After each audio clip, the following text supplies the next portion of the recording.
Cold metal pressed against Kael-Var's skin as his eyes flickered open, the cryopod hissing steam into the stale air of the derelict ship. His lungs burned with the first breath in centuries, or was it millennia? The taste of rust and decay coated his tongue. Emergency lights pulsed crimson, casting jagged shadows across the fractured console. His fingers, stiff with cold, dragged across the controls. A garbled voice crackled through the static. Any surviving vessels under attack, coordinates attached. The transmission cut out, leaving only the hum of dying systems. Somewhere beyond the crippled hull, a planet glowed faintly against the void. Answers waited there, so did death, and he had nothing left to lose. The crash landing sent plumes of dust spiraling into the thin atmosphere as Kael-Var staggered from the wreckage. His boots sank into the ashen soil of a world long forgotten. The signal's origin pulsed ahead, a crumbling temple, its arched entrance split open like a wound. Inside, the air hummed with the faint glow of dormant holograms flickering to life at his presence. Ghostly projections spilled across the cracked walls, revealing faces he hadn't seen in lifetimes. His people, their final moments played out in fractured images, cities burning, bodies collapsing in waves, a silence spreading like a tide. The last recording showed a scientist's hollow eyes whispering into the void. The plague adapts, it learned. There's no cure, only fire. Then the feed dissolved into static. His hands trembled. Not a survivor, a relic. The ground beneath him shuddered violently, throwing him against the stone. Through the temple's broken ceiling, the scavenger ship loomed jagged and predatory, its bay doors already gaping. Voices crackled over crude comms, arguing over salvage rights. One thing was clear, they weren't here for ruins, they were here for him, and the dead don't stay buried. The scavengers' weapons pressed cold against his spine as they dragged Kael-Var through the temple ruins, their laughter sharp as broken glass. Last of your kind, Captain Drea's voice dripped with mockery as she circled him, her armored boots kicking up ancient dust. Funny how corpses always claim to be special. He didn't flinch. He'd seen her type before, predators who thought the universe owed them its secrets. When he muttered a warning about the glyphs beneath their feet, she backhanded him across the mouth. Next lie cost you a hand, then the floor hissed open. Blades of pure energy erupted from hidden slots, slicing through two of her crew before they could scream. The scent of charred flesh filled the air as Drea's bravado shattered like the skeletons lining the chamber. Her remaining crew scattered, panicked shots ricocheting off the walls. Kael-Var yanked her behind a crumbling pillar as another trap detonated. You knew, she snarled, her breath ragged. He met her glare, wiping blood from his lip. Now you do too. Outside, the temple groaned like a living thing, its defenses awakening in waves. Survival demanded trust, but in the echoing dark where dead civilizations kept their secrets, alliances were as fragile as the bones beneath their boots. The temple walls shuddered around them as Kael-Var sprinted through the crumbling corridors, the last of Drea's scavengers close behind. Behind them, the ancient structure groaned like a dying beast, its traps triggered and walls collapsing in showers of sparks and stone. One of the crew, a wiry man with a plasma burn across his forearm, turned to fire blindly into the darkness, as if bullets could stop the weight of history burying them alive. The air stank of ozone and blood as they reached the ship, its hull dented where falling debris had punched through the engines. Smoke coiled from the thrusters. We're not making orbit like this, Drea snapped, shoving past her crew to slam a fist against the flickering navigation console. Arguments erupted, curses, threats, the raw panic of people realizing how deep the grave they dug really was. Kael-Var said nothing, his gaze locked onto the datapad clutched in Drea's grip, its screen cracked but still glowing.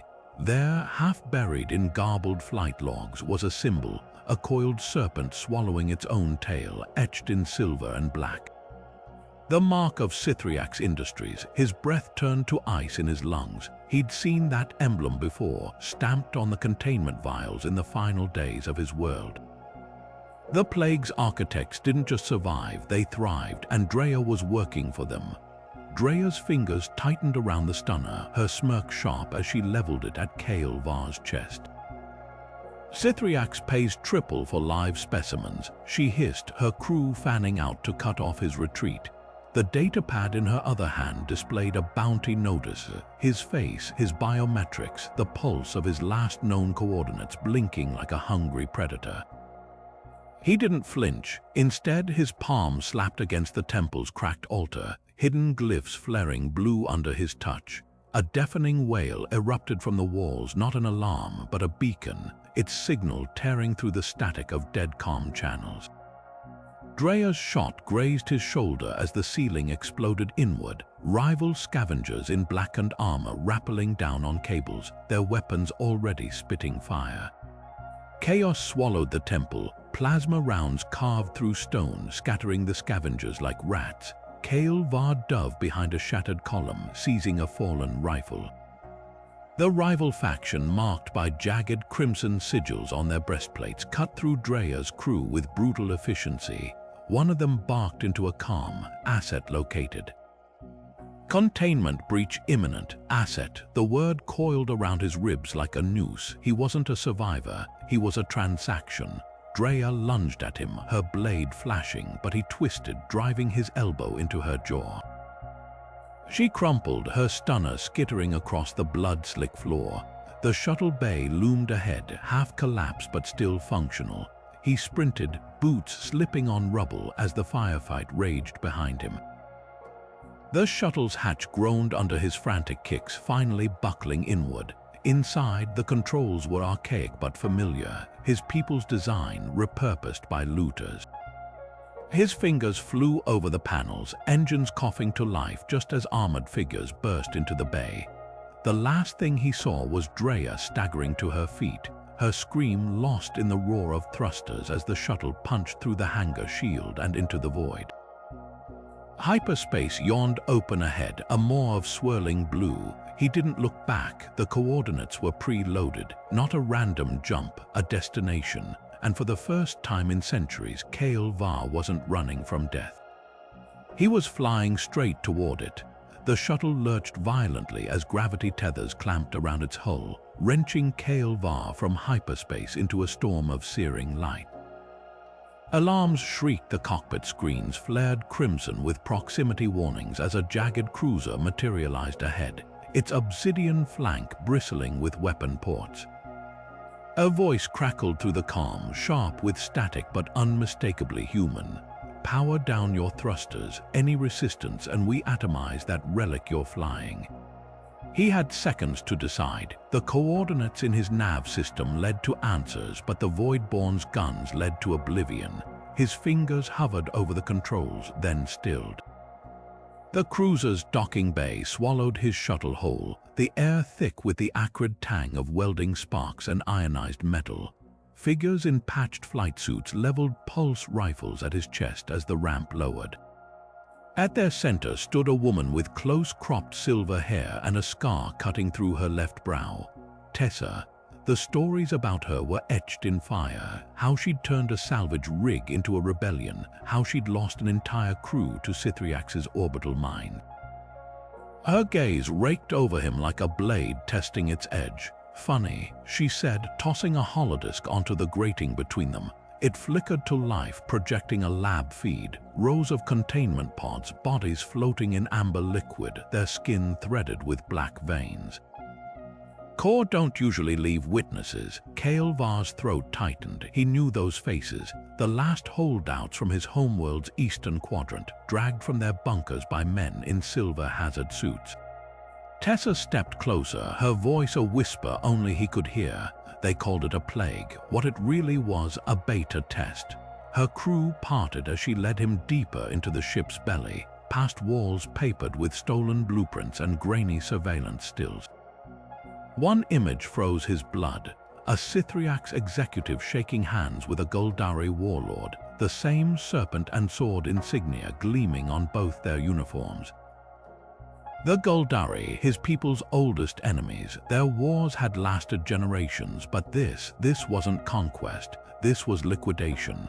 Tessa's fingers tapped a sequence into a rusted terminal. A vault door hissed open, revealing a chamber lined with stolen data cores. "We've got their schematics, their shipping logs. What we don't have," she turned, her eyes burning. "Proof it was intentional, that's where you come in." Outside the viewport, distant stars winked coldly. Somewhere among them, Cythriax's boardrooms hummed with profit forecasts and champagne toasts. Kael-Var flexed his hands, the old scars along his knuckles pulling taut. Sanctuary had a price, and for the first time in centuries, he had something left to lose.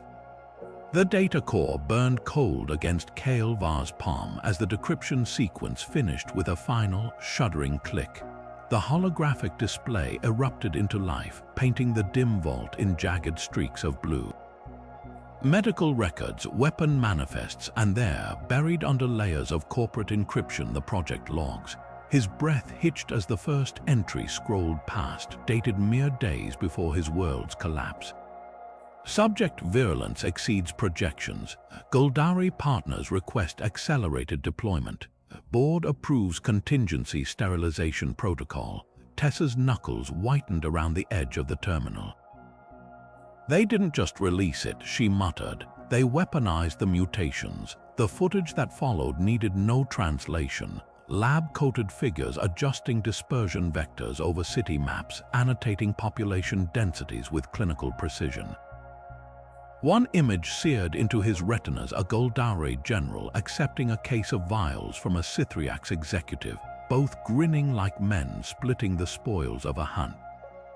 Then the screen flickered. A new file auto-played, its timestamp recent.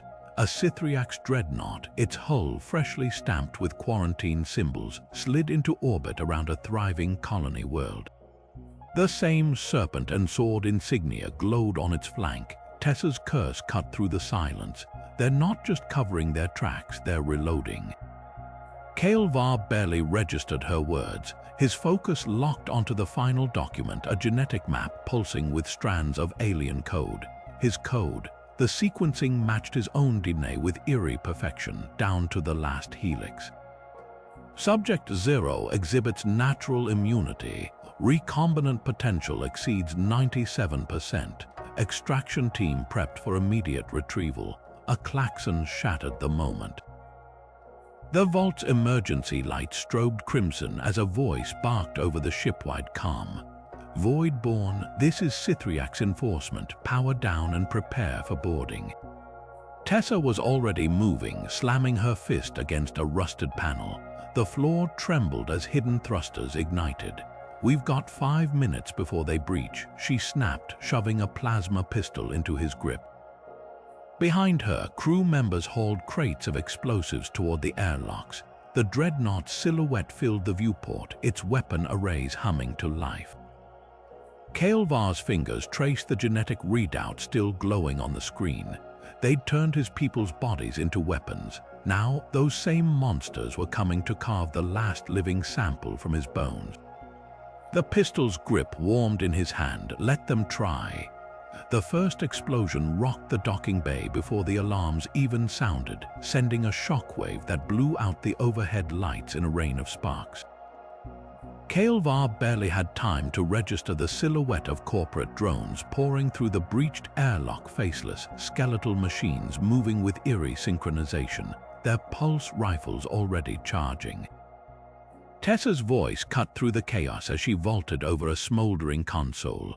"Move or mourn." Plasma fire lit the corridor as they sprinted toward the heart of the ship, the drones targeting lasers painting crimson dots across the walls. One grazed Kael-Var's ribs, searing through fabric and flesh alike. He didn't slow. Behind them, the Voidborn's crew made their last stand, buying seconds with their lives. The hangar doors loomed ahead, half-sealed and groaning under the strain of manual overrides. Tessa slammed her palm against the control panel, snarling as the mechanism stuttered. They've hacked the systems. A drone's head exploded in a shower of circuitry as Kael-Var's stolen pistol kicked in his grip. Then we steal something faster. His gaze locked onto the angular shape of a Sithriak's interceptor, its engine still glowing from a recent patrol run. The boarding ramp hissed open under his frantic commands, the ship's AI bleating unauthorized access warnings. They were airborne before the hatch fully closed, the interceptor's thrusters screaming as Tessa wrenched the controls sideways to avoid a collapsing bulkhead. The stars blurred into streaks as the jump drive engaged, but the relief was short-lived. Kael-Var's hands froze over the nav console. The coordinates preloaded into the system weren't random, they led to a dead sector, a graveyard of derelict ships. And a single, pulsing beacon emitting a frequency matched to his DNA. The realization hit like a hull breach. The drones hadn't come to kill him, they'd herded him. Tessa's jaw tightened as she decrypted the ship's logs.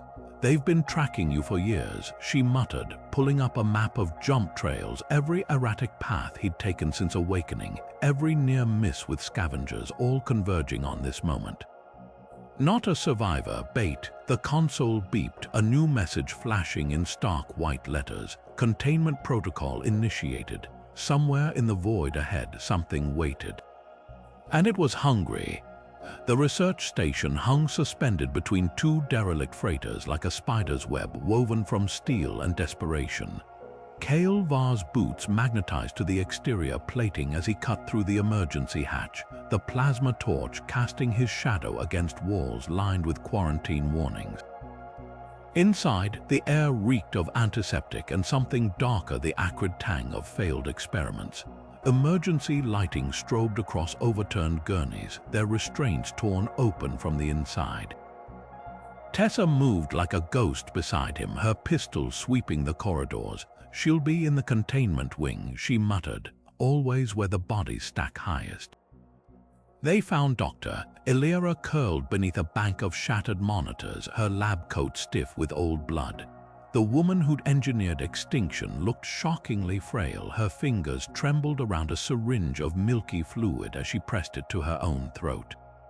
"I wondered when you'd come," she rasped, her voice scraped raw. The holographic displays above her flickered with genetic models, each helix marked with the serpent and sword insignia. One sequence pulsed brighter than the rest, Kael-Var's own DNA, mapped down to the last nucleotide. Tessa's boot crushed the syringe before Illyra could plunge it home. "Talk fast or die slow." The scientist's laughter turned into a wet cough. "You think we made the plague to kill them?" Her bloodshot eyes locked onto Kael-Var. "We made it to perfect you." The screens flared to life, projecting decades of research test subjects convulsing as black veins spiderwebbed beneath their skin, entire batches discarded when their bodies rejected the strain. "Your people's cells didn't just resist the pathogen, they consumed it, rewrote it." A final image flashed, a Guldari warlord injecting himself with a serum, his tumors dissolving within hours. Sithriaks didn't want a weapon, they wanted a cure, and once they distilled it from your corpse, they sold it to the highest bidders. Illyra's hand shot out, clutching Kael-Var's wrist with surprising strength. "I saved samples, your bone marrow, neural tissue, buried them where they'll never." The bullet caught her between the eyes before she could finish, splattering the console behind her with gray matter. The assassin dropped from the ventilation shaft like a shadow given teeth, his armored suit absorbing the light. Tessa's first shot glanced off his pauldron as he lunged, vibroblade humming. Kael-Var barely dodged the blade, still grazed his ribs, parting flesh with surgical precision. The killer moved like a machine, each strike calibrated to maim rather than kill. They didn't want him dead, they wanted him packaged. Tessa's grenade bought them 3 seconds, just enough to reach the emergency airlock. As the blast door sealed, Kael-Var caught one last glimpse of the assassin through the narrowing gap. No rage in those eyes, no triumph, just the cold patience of a hunter who knew the chase was far from over. The station's self-destruct sequence blared as they hurtled into the void, but the real explosion was happening inside Kael-Var's skull. Immunity wasn't an accident, it was a death warrant, and somewhere in the black, an entire empire was lining up to collect. The fighter's console, lit up with proximity, alerts the moment Kael-Var breached the Voidborn's hangar, not from pursuing ships but from Jax's sabotage. Fuel lines hemorrhaged precious plasma, and the nav system spat out garbled coordinates like a dying man's last words.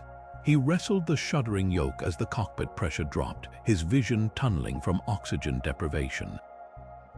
Behind him, the Voidborn's cannons cycled up, their targeting locks screaming through the calm. Tessa's voice cut through the static, razor-edged. "Jax, stand down." That's an order. The transmission cut off with a burst of interference. Jax wasn't listening. The first railgun round sheared off the fighter's left wing, sending it spiraling toward a debris field. Kael-Var's fingers flew across the emergency protocols, diverting power from life support to thrusters. The ship's AI warbled a warning, hull integrity critical, as he punched through the wreckage of an ancient warship, its gutted hull providing momentary cover. Jax's voice crackled over an open channel, dripping with venom. Corporate rats always run the same way. Another near-miss sent metal shards skittering across the viewport. Then the trading outpost's beacon flickered on the edge of the scopes, a ragged collection of modular docks welded to a hollowed-out asteroid, its docking fees paid in silence and spent ammunition. Kael-Var's lips peeled back in a grimace as he overrode the failing stabilizers. The fighter streaked toward the outpost like a comet, trailing smoke and spite. Landing was less a maneuver and more a controlled crash. The craft skidded across the pitted hangar floor, shearing off what remained of its plating before slamming into a stack of cargo crates. The impact knocked his forehead against the console, blood trickling into his left eye. Outside, a dozen weapons cocked in unison.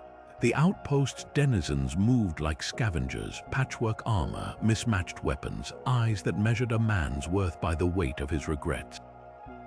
A hulking figure draped in salvaged Goldari battle mesh stepped forward, the muzzle of his shotgun hovering an inch from Kael-Var's temple.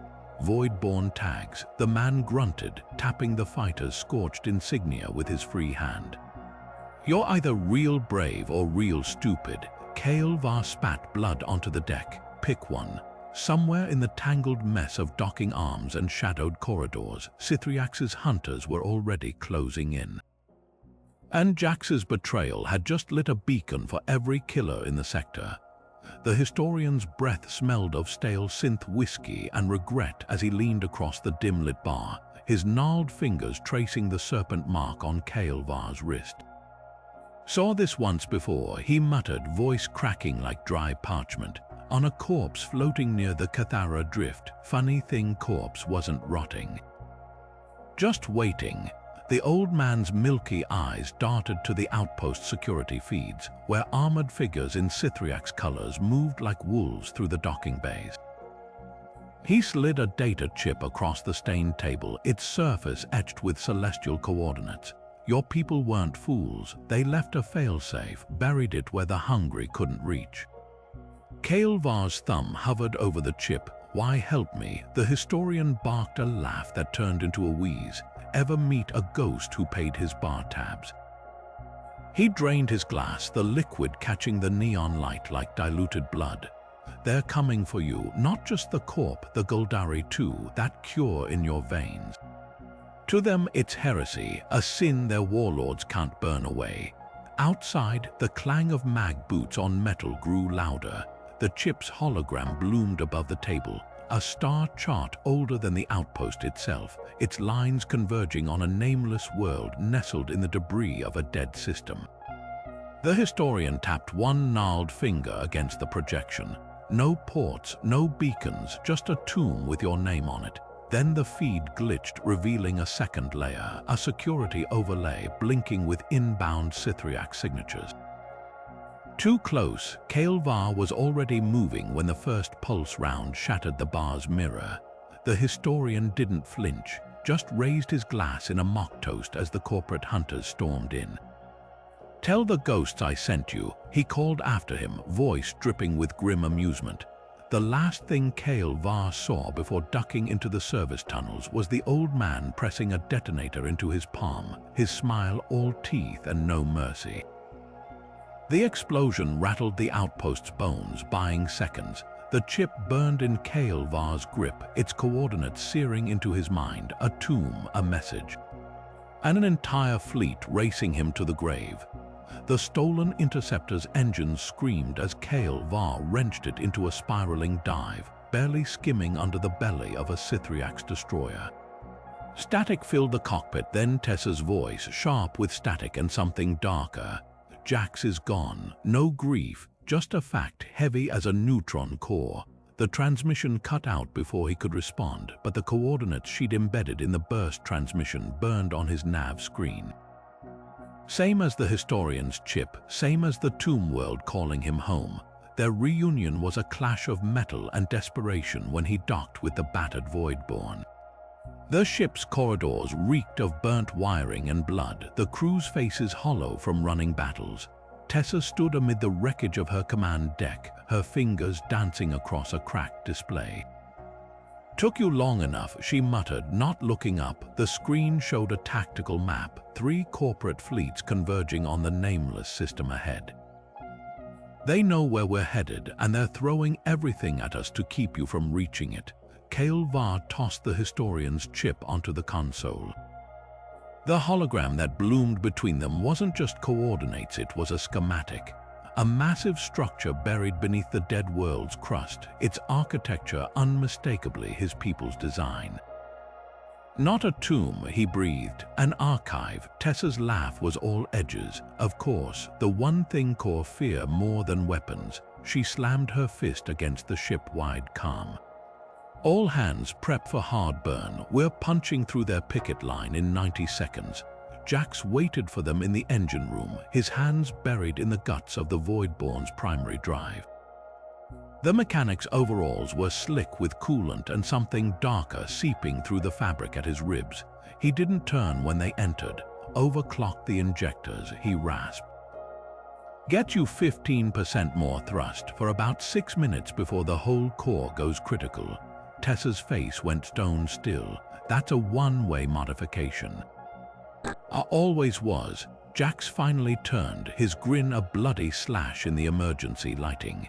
"You really think I'd let you two have all the fun?" The corporate blockade opened fire the moment the Voidborn exited hyperspace, a storm of plasma and railgun rounds shredding the void between stars. Jax's voice was calm over the intercom as the engines roared past Redline, the ship shuddering like a living thing in its death throes. "Initiating separation protocol." Kael-Var barely had time to process the words before the entire aft section of the Voidborn blew itself free, a decoy trailing enough radiation to blind sensors, with Jax still at the controls.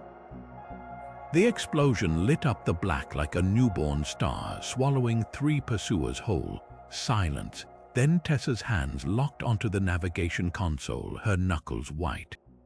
Full burn before they realize we're still here.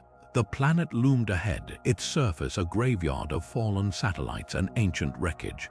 Somewhere beneath that dead crust waited the truth, not just about his people's extinction, but why Sithriax would slaughter entire colonies to keep it buried. The ship screamed through the atmosphere, trailing fire and borrowed time. Behind them, the stars winked out one by one as the corporate fleet adjusted its aim. The stone chamber shuddered as Kael-Var pressed his bloodied palm against the altar's glyphs, each carved symbol flaring to life beneath his touch like dormant stars wrenched from slumber.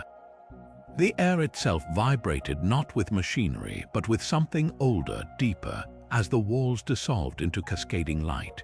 12 figures materialized in the humming glow, their forms woven from holographic strands so vivid he could smell the spice oils in their braided beards, the iron tang of ceremonial armor. The elders, last keepers of the knowledge his people had died to bury. Their leader stepped forward, the projection flickering where shrapnel had torn through the chamber centuries ago. You carry the weight of extinction in your veins, Kael-Var of the Sundered Line. His voice resonated with the harmonics of a dead language, syllables bending in ways no human throat could replicate. The plague was no accident, it was the final trial. A new hologram burst forth between them, a sprawling fractal of DNA strands, his own genetic code spinning at its heart. Black tendrils lashed at it, recoiling as his cells burned them away. Your immunity wasn't luck, it was design, generations of selective exposure, of controlled culling. The Elder's eyes held no apology, only the cold calculus of survival. We needed a host strong enough to bear the cure without becoming its slave. Kael-Var's fists clenched. You murdered billions to make me a delivery system, to save trillions. The chamber convulsed as the holograms shifted, revealing a star map littered with pulsing red sigils, Cythriak's facilities, each orbiting a thriving world. They repurposed our work, turned the pathogen into a subscription service, release the disease, sell the antidote, repeat. The Elder's forms began to fracture, their energy waning. You don't carry a cure, Kael-Var. You are the cure, and they will dissect you alive to keep that truth silent. The floor split open, revealing a shaft plunging into darkness. A whisper of moving air carried the scent of ionized metal, and something else, the sharp, sterile reek of a Cythriak's clean room. The trials had begun the moment he woke in that derelict ship. Now they'd end where all great lies go to die, in the light. The air turned to fire as the first trial ignited walls of blue flame erupting from the chamber floor, forcing Kael-Var to leap across crumbling pillars that dissolved beneath his boots. Every landing seared his skin. The heat wasn't just physical. It tested his genetic signature, the flames licking at him like living things searching for proof of his lineage. Tessa's voice crackled through his earpiece, strained from interference. Left the patterns in the carvings. He barely registered her words as his vision blurred. This wasn't just a test of survival, it was a memory. His people had walked these flames for centuries, their bodies adapting, their blood rewriting itself to endure. A pillar gave way underfoot. He caught the edge with one hand, tendons screaming as he swung to the next platform. The fire followed, hungry. Behind him, the chamber's entrance sealed shut, no retreat, just like his species' final days. Tessa's feed cut in again, sharper this time. They've breached the outer defenses, dreadnoughts inbound. The second trial struck without warning. The floor liquefied, swallowing him into a labyrinth of mirrored corridors. His own face reflected back at him 1,000 times, some younger, some twisted with the black veins of the plague, all whispering in voices that weren't his. You were meant to die with the rest. The walls pressed closer, each reflection splintering into fragments of memories he'd buried. Children coughing blood in sterile wards, scientists injecting shimmering serums into screaming subjects. Tessa's signal pierced the illusion. It's messing with your neurotransmitters. Focus on my voice. He followed the sound of her breathing, real and ragged, until the mirrors shattered into dust. Then came the third trial. A vault door groaned open, revealing a circular arena bathed in starlight. At its center, a single pedestal held a dagger forged from blackened bone, his ancestors' last weapon. The moment his fingers closed around the hilt, the chamber trembled. The walls peeled away, revealing the planet's surface far below, where Cythriak's drop pods streaked through the atmosphere like falling teeth. Tessa's ship banked hard overhead, guns blazing as she covered his position. Whatever you're doing, finish it now. The dagger pulsed in his grip, its edge humming with stored data, every secret his people had died to protect. The final trial wasn't about surviving, it was about choosing. Corporation gunships descended, their spotlights painting him in blinding white, the dagger's tip pressed against his palm. One cut would upload the archive into his bloodstream, turning him into a living weapon. The other option, let Cythriaks take it all. Somewhere in the chaos, Tessa's ship took a direct hit, spinning toward the canyon below. Kael-Var bared his teeth. The choice was already made. The sky split open as the first orbital strike hit, turning the canyon walls into molten glass. Kael-Var's vision swam with static as the shockwave threw him against the pedestal, the bone dagger biting deep into his palm. Blood welled black and shimmering with nanites as the archive's data flooded his nervous system. Every synapse burned with stolen secrets, vaccine formulas, lab locations, Guldari blood contracts signed in the ashes of his homeworld. His veins lit up like live wires under his skin, the pain wiping out coherent thought. Somewhere beyond the roaring in his skull, Tessa's voice clawed through the calms, raw with static. "We're pinned down at the northern ridge. They've got anti-air batteries dug into the ruins." The Voidborn's surviving fighters streaked overhead, their hulls patched with scrap metal and desperation, laying down covering fire as Sithriak's troop carriers unloaded waves of augmented soldiers. Kael-Var staggered to the chamber's edge, gripping the dagger so tightly his knuckles cracked. Below, the battlefield was a tapestry of carnage, corporate mechs crushing rebel barricades underfoot, while Tessa's crew fought back with jury-rigged plasma charges and stolen pulse rifles. He watched a grenade arc through the smoke, taking out 3 silver-armored enforcers in a bloom of blue fire. Not enough, never enough. The dagger's hilt unfolded in his grip, revealing a slender data needle glistening with his blood. The Elder's final gift, a transmitter. His laugh came out ragged. Of course, they hadn't just hidden a cure. They'd built a detonator for the truth. Above the chaos, the corporate dreadnoughts loomed like executioners, their railguns charging for a killing blow. Kael-Var raised the needle to his temple. One jab would broadcast every bite of Sithriak's sins across the galaxy's public nets. One jab would turn him into a beacon every bounty hunter and rival corp would chase to the edge of the void. The air smelled of ionized metal and burning flesh as he caught Tessa's gaze through the smoke. She nodded once, her teeth bared in something too feral to be a smile. Then the sky rained fire, the dagger found its mark, and the universe learned what fear sounded like when it came from the mouth of the last man left alive. The data storm hit like a solar flare, erupting from Kael-Var's neural uplink and seizing every open frequency in the sector. Emergency broadcasts stuttered to life across 1,000 worlds, corporate firewalls crumbling as the archive's contents bled into public nets, lab feeds of Guldari warlords shaking hands with Sithriak's executives, black market vaccine auctions, entire colonies marked for sterilization protocol in crisp boardroom documents. The reaction was instantaneous. Mining rigs on Tau 7 slagged their overseer drones with molten ore. Docked freighters on the Celeste Spire jettisoned their Sithriak's cargo into the void.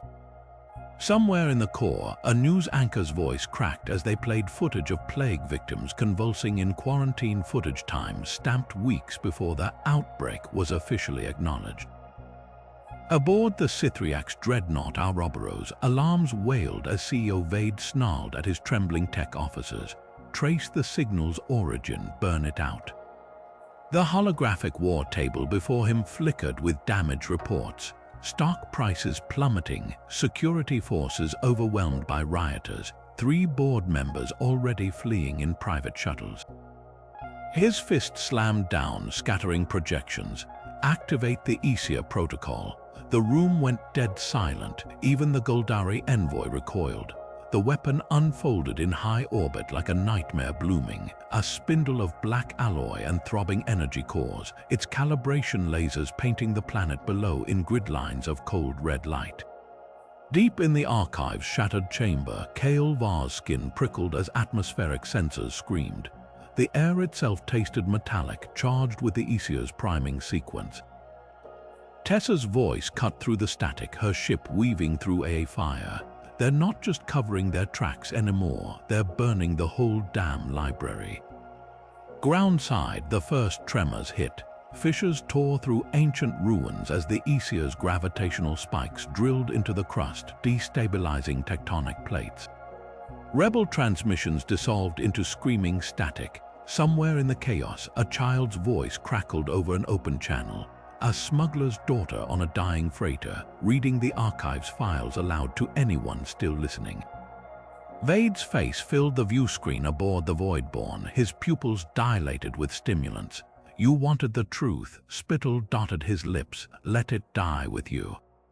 The screen split, half showing the Aesia's firing sequence counting down, half displaying a live feed of Kael-Var's biometrics, heart rate, brain activity. Every flutter of his pulse mapped for dissection. The ground heaved as the first mantle rupture erupted, a geyser of molten rock obliterating the canyon's eastern ridge. Tessa's ship banked hard, her thrusters screaming.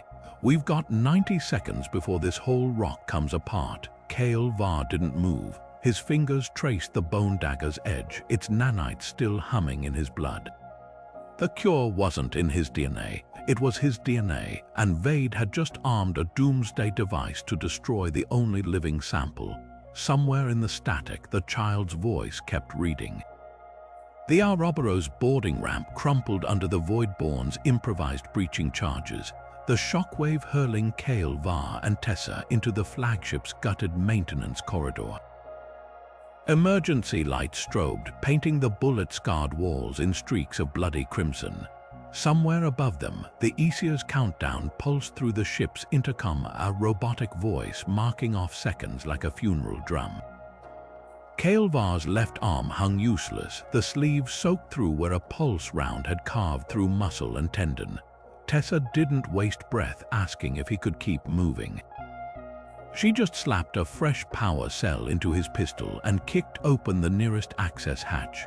Corporate enforcers poured into the corridor, their silver armor gleaming under the hazard lights. Tessa met them with a grenade and a snarl, the explosion shattering the first wave before they could raise their rifles. The second wave came harder, their movements too precise, too synchronized, augmented reflexes overriding human hesitation. Kael-Var's shots found gaps in their armor, joints and visors, each round bought with another ragged breath. The air reeked of ionized metal and scorched flesh. They fought their way to the bridge like drowning swimmers clawing toward light, every step measured in spent ammunition and borrowed time. The final door hissed open to reveal Vade standing before the Aesia's control hub, his manicured fingers hovering over a holographic kill switch.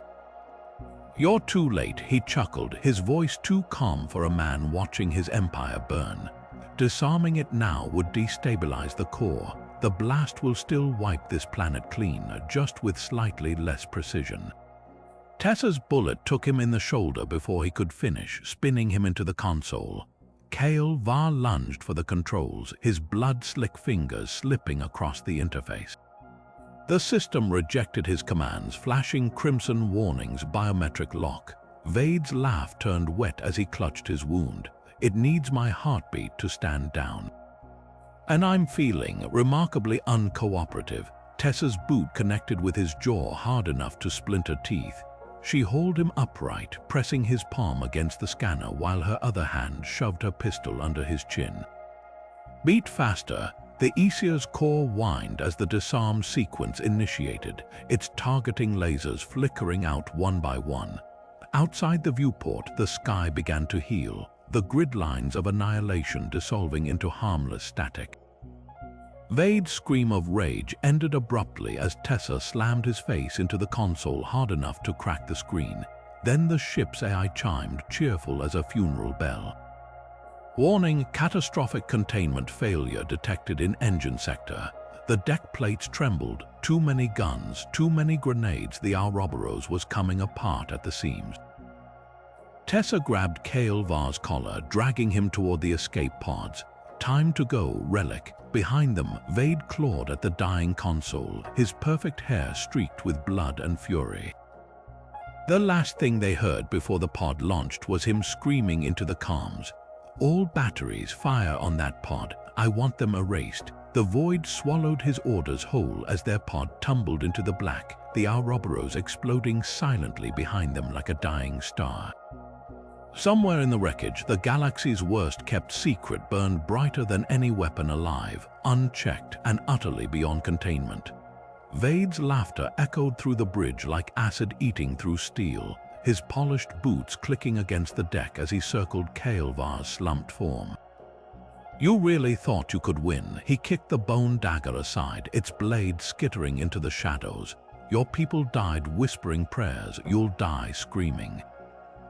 The view screen behind him displayed a live feed, the Uneasy's final calibrations locking onto the last rebel strongholds, its kill count ticking upward in the millions per second. Kael-Var's breath came in ragged pulls, his vision swimming with the nanites still burning through his bloodstream. The cure wasn't just in his DNA now, it was rewriting theirs, mutating in real time as Sithriax's enforcers inhaled the air he'd bled into. He coughed, a splatter of black-flecked spatter hitting the deck. Vade sneered. "Pathetic, a whole species reduced to stains." Somewhere in the static-choked comms, Tessa's voice fought through. "Kael pods compromised, can't reach you." The signal died mid-word. Vade's grin widened. "She'll burn with the rest." The Ouroboros shuddered around them, its hull groaning from the Voidborn's final suicidal barrage. Warning lights strobed crimson, painting the CEO's triumph in hues of emergency. Kael-Var's fingers found the console behind him, its surface sticky with his own blood. The ship's self-destruct sequence required two things: a biometric lock override and a heartbeat to confirm. His palm slapped the panel just as Vade realized what was happening.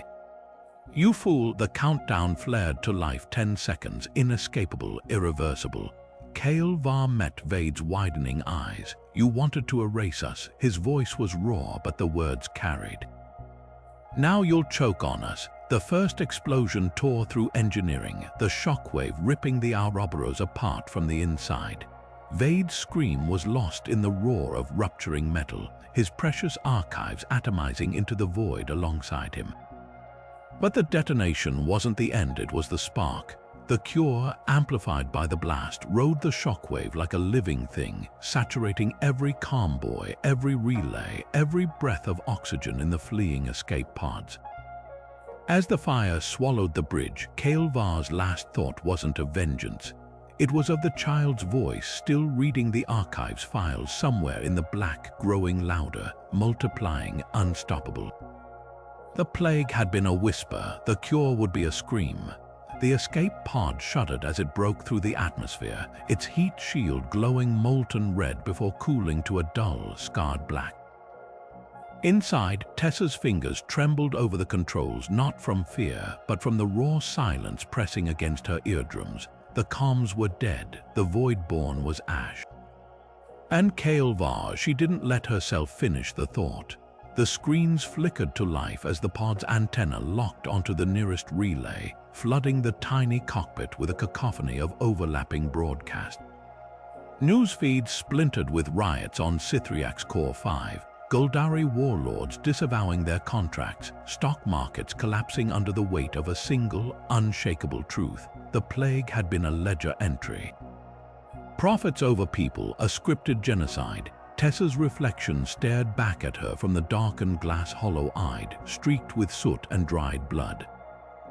She reached for the last date, a chip Kael-Var had pressed into her palm before shoving her into the pod.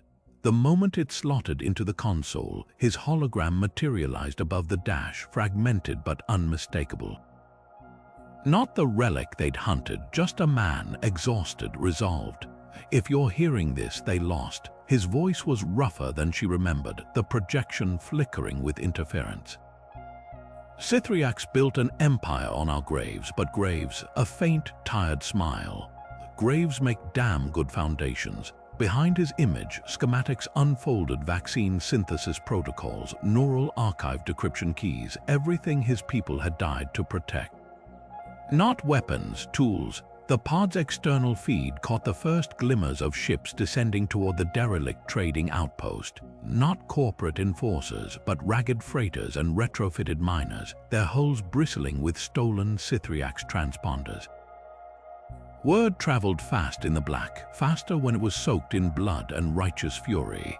Tessa opened a wide band channel, letting Kael-Var's message spill into the void unchecked. Within hours, it echoed from dockyard tannoy systems to smuggler hubs, from asteroid colonies to the chrome-plated halls of the Galactic Senate. By dawn, 3 Cythriax orbital facilities went dark, their staff mutinying mid-shift. By noon, the first makeshift memorials bloomed on 100 worlds, not for Kael-Var's people, but for all the others, the ones whose names had been erased to balance spreadsheets. On the view screen, the wreckage of the Ouroboros glowed faintly against the black, its twisted skeleton slowly being pulled apart by scavengers and historians alike. Tessa didn't watch. She powered up the pod's thrusters, her course already set for the coordinates blinking at the edge of the nav display. Somewhere in the chaos, a child's voice still crackled over an open frequency, reading the archive aloud. And the universe, for the first time in centuries, was listening. The monument rose from the ashen soil like a defiant fist uncurling toward the sky-twisted metal salvaged from the Ouroboros wreckage fused with polished stone, its surface etched with names from the archive. Not just Kael-Var's thousands, a ledger of the erased. Tessa stood at its base, the wind tugging at her frayed coat sleeve, her fingers brushing the cool alloy where his last transmission played on a loop for anyone who cared to listen. A child, small enough that the monument's shadow swallowed her whole, tugged at Tessa's belt. Did he really do it all alone? Her eyes were too old for her face, the kind of eyes that had seen ration lines and evacuation drills. Tessa crouched, the knee joint of her prosthetic whining. "No," she said, tapping the child's chest lightly. "He just carried the spark, the rest of us. We built the fire." Behind them, the rebuilt colony hummed with life patchwork domes and hydroponic towers stretching toward a sky no longer scarred by corporate dreadnoughts. Someone had painted Kael-Var's likeness on a salvaged hull, the mural's edges blurred by weather. Not a hero's portrait, just a man, weary but unbroken, one hand outstretched as if passing something unseen. The child frowned at the monument's apex where the hologram flickered. But his people, she hesitated, toes scuffing the soil. Couldn't somebody find them? Bring them back. Tessa's smile tasted like rust and memory. She'd asked the same question once in a stolen ship with a half-dead navigational array, chasing ghosts between stars. Some fires burn so hot they leave no ashes, she said softly, nodding toward the crowd assembling near the monument. Refugees, former conscripts, even a few defaced corporate bots repurposed as medics. But everything after, that's the kindling they couldn't burn. The child didn't understand, not yet, but she would, they all would, because the archive wasn't just names and numbers, it was a blueprint. And underfoot, in the rust and the roots and the quiet hum of shared generators, something stubborn was growing. The void between stars held its breath as the derelict research station spun lazily, its shattered viewports glinting like broken teeth in the dim light of a dying sun. Deep in its wrecked belly, something pulsed, a single oval pod encased in ice, its surface etched with spiraling glyphs that mirrored the scars on Kael-Var's forearms. The ice cracked without sound, fissures spreading like veins as the egg inside shuddered. Not alive, not dead, just waiting. On the edge of civilized space, a flickering transmission sliced through encrypted channels. A Cythriax blacksite log, time-stamped weeks after the Ouroboros' destruction. The footage showed a lab strewn with shattered tanks, their glass frosted with cryo-fluid. A voice, distorted by interference, whispered, "Subject 0 derivatives showing 98.6% genetic fidelity." But the neural imprint degradation, a scream, cut the recording short. The camera panned to a containment unit, its hinges bent outward as if something had peeled its way free. The floor was littered with silver-armored corpses, their helmets cracked open from the inside. Tessa's stolen frigate banked hard as the alert pinged on her console, the encrypted file spilling its horrors across her screens. Her fingers hovered over the purge command. This was the kind of knowledge that got people killed. But the glyphs on that egg, she'd seen them before in the archives. Not just markings, a map. Meanwhile, in the gutters of Neon Spire, a Goldari informant clutched a bleeding stomach wound, his last words slurred with venom and cheap synth liquor. They didn't just clone him. They split him, one to burn and one to learn. His corpse hit the alley filth as the assassin reloaded a sleek, corporate-issue pistol, humming with the same serpent insignia that once decorated Vade's cuffs.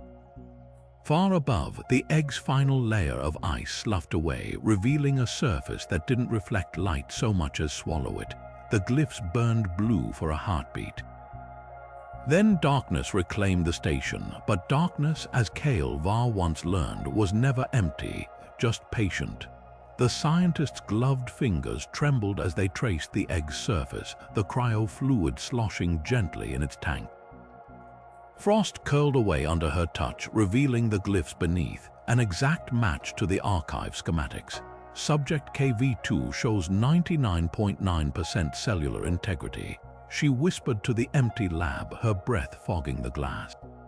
Behind her, rows of identical tanks stretched into the gloom, their faint blue glow pulsing in sync with the ventilation system's wheeze. A shadow shifted in the doorway, too tall to be human, too still to be accidental.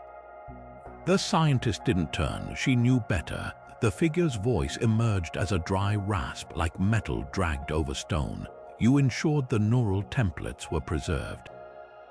At every synaptic pathway, she answered, adjusting the nutrient feed with a surgeon's precision. The monitors above the tank flickered with brainwave patterns that shouldn't exist outside a living skull. But the memory engrams are unstable, like trying to bottle lightning. The figure stepped forward, revealing a face that wasn't a face at all. Just a smooth expanse of black alloy where features should be, its surface etched with those same damned glyphs. Unstable implies unpredictability. A clawed hand gestured to the tank. This is evolution. The egg shuddered. A hairline crack split the glass with a sound like breaking bone. The scientist recoiled as something dark and viscous seeped through the fissure, swirling in the fluid like ink in water. The monitors flatlined, then rebooted. New data cascaded across the screen's genetic sequences, rearranging themselves in real time. Neural networks forging connections no organic brain should sustain. The figure tilted its head, the motion uncannily human. You misunderstand the project, Doctor. We're not resurrecting a dead species. The egg split open with a wet gasp. We're upgrading it. From the shadows between the tanks, a dozen more glyphs flared to life, waiting, watching, hungry. The whisper came through a dead channel, static-laced, barely audible, yet impossible to ignore. Tessa's fingers froze over the nav console as the voice rasped through the speakers. Lab 79 Alpha, miracles in the dark, then silence, no coordinates. No demands, just those 6 words slithering into the void-born Roman 2 cabin like a secret too heavy to keep. She should have deleted it, burned the transmission log, and poured synth whiskey down her throat until the words blurred. But the glyphs on Kael-Var's dagger, the ones that matched the egg's markings, glowed faintly in her pocket, pulsing like a second heartbeat. So she did the thing that always got her in trouble. She listened. The crew assembled like ghosts answering a call only they could hear. First came Rin, the ex-corporate hacker with neural implants that let her taste electricity. Then Jax's kid sister, Vela, her fist still raw from punching through a Cythriax detention cell. Last was the merc no one trusted, a Goldari deserter with eyes like smoldering coals and a price on his head higher than the ship's worth. They didn't ask questions. The way Tessa's hands shook when she input the coordinates told them enough. The lab wasn't on any star chart. It hung in the corpse of a rogue planet, its entrance hidden behind a debris field of shattered warships, Cythriax and Goldari both, their hulls fused together as if something had crushed them in its fist. The void-born Roman 2 scanners screamed at the radiation spikes, the air thick with the aftertaste of old weapons tests. Vela muttered something about graves and bad omens. Rin's implant sparked. Inside, the walls breathed. Not metaphorically, the alloy itself pulsed, swelling and contracting like living tissue. The floor was sticky with something dark and shimmering, a substance that clung to their boots like melted glass. Then they found the first tank. It was empty, or so they thought, until the Guldari merc pressed a hand to the fogged glass. The moment his fingers made contact, the fluid inside ignited with bioluminescence, revealing a figure suspended in the gloom. Not a clone, not a corpse, something in between. Its eyes snapped open. Black veins spiderwebbed across its pupils, identical to the plague victims in the archive feeds. But when it spoke, the voice wasn't human, wasn't Guldari, it was Kael-Var's. "You're late," it said as the other tanks began to glow. The tank hissed open with a sound like a dying breath, spilling cryo fluid across the lab floor in slow, viscous waves. Steam curled from the figure inside, smaller than Kael-Var had been, younger, with unmarked skin and eyes that held all the weight of a universe he'd never seen. The scientist's glove hovered inches from the clone's face, her breath catching as those familiar pupils contracted in the sterile light. "Do you know your name?" She whispered, as if speaking too loudly might shatter him. The clone's lips parted, no sound came out, just a shuddering exhale that fogged the air between them. Then his fingers twitched, curling into fists, and the glow began. Not the cold blue of bioluminescence, but something fiercer, deeper, like molten metal seeping through cracks in his skin. The scientist recoiled as the light pulsed outward, etching those cursed glyphs into the air itself, hanging there like a specter's handwriting. Monitors exploded in showers of sparks. The Guldari merc swore, his rifle snapping up on instinct, but Vela caught his wrist. "Look at his chest," she breathed. Beneath the clone's translucent skin, a network of black veins throbbed. Not the plague's corruption, but something older. Something intentional. The archive schematics had called it the substrate, a lattice woven into his DNA to channel energies no organic body should withstand. Rin's neural implants shrieked as she stumbled back, blood trickling from her nose. "He's not just reading the glyphs," she gasped, "he's singing them." The clone's first word wasn't a word at all. It was a frequency. The lab's reinforced windows shattered outward as the sound ripped through the compound. A harmonic so precise it unlocked doors 3 levels down, woke dormant machines, and somewhere in the facility's blackest heart made a dozen more eggs twitch in their tanks. Tessa's hand found the dagger at her belt, its hilt searing hot against her palm. The real Kael-Var had carried this blade through fire and void, but the thing staring back at her now. It wasn't a relic, it was the match. The void-born Roman II shuddered as it breached the lab's outer defenses, its hull groaning under the strain of gravitational distortions that shouldn't exist. Tessa's fingers clenched around the control yoke, her knuckles white as the ship's proximity alarms wailed. Outside the viewport, the derelict station loomed, its surface pockmarked with scars that didn't look like weapons fire but claw marks. Something had tried to get out, or something had tried to get in. The crew moved in silence, their breaths shallow, their weapons drawn. Even the Guldari merc, usually brimming with bravado, kept his rifle's safety off. The airlock hissed open, revealing a corridor lined with shattered containment pods, their glass frosted with remnants of cryo fluid long evaporated. Tessa's boot crunched on something brittle. She didn't look down. She already knew. Bones, dozens of them, all too small to be fully grown. Then came the hum. Not from the ship, not from the flickering emergency lights. From the walls themselves, a low, resonant frequency that made their teeth ache. Rin's neural implants flared, her pupils dilating as she whispered, "It's him." It's his voice. The glyphs on Tessa's dagger pulsed in response, casting jagged shadows across the floor. They found the central chamber by following the sound of cracking ice. The tanks here were intact, their surfaces webbed with frost, their interiors glowing faintly blue. And in the largest one, suspended in liquid darkness, floated a figure with Kael-Var's face. But the eyes that opened when Tessa approached weren't his. They were older, hungrier. The clone's lips parted, and the glass between them vibrated with a single word: home. The screen fades to black as Tessa's ship arrives at the lab, leaving the listener to wonder, is Kael-Var truly the last, or will his legacy defy extinction